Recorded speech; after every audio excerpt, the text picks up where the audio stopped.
So there's a little something in the world of healthcare that's called a NOMNC. So if you're a policyholder, patient, family member, and you've had a loved one in primarily a skilled nursing facility, what that means is at some point, if you've had to utilize your rehab benefits, that you've probably heard that term.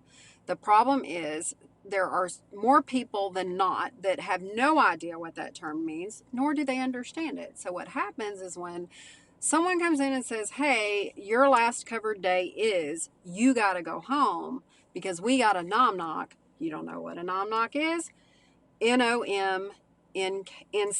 NOMNC, which stands for Notice of Medicare Non-Coverage. Doesn't matter if you have traditional Medicare or if you have a Medicare replacement policy. This applies to both.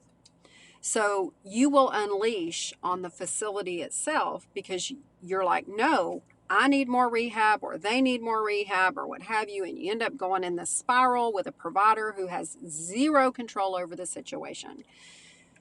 Those are dispersed by your insurance provider.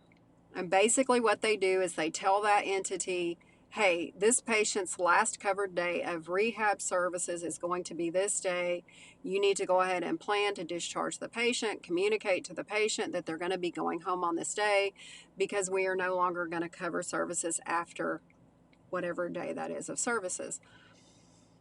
And so many patients and families get upset because, again, they think that their loved one needs more.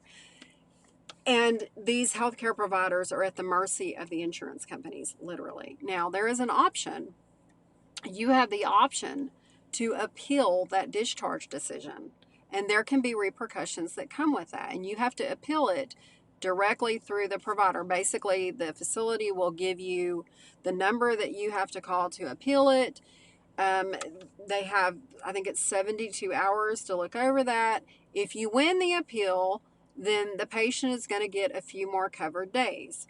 If you lose the appeal, you're going to have to pay for the days, the window where that case was in review, and any days subsequently thereafter. Okay, that's just the way it works. Now, if you have a secondary insurance, I can talk about that in another video. That's going to help absorb some of the cost, but not all of it, because again, your primary insurance provider has said your last covered day is. So hopefully that explains it. I've had that hit me a couple of times today and I've had to explain it. So I just figured I would explain it to everyone. Y'all have a good day.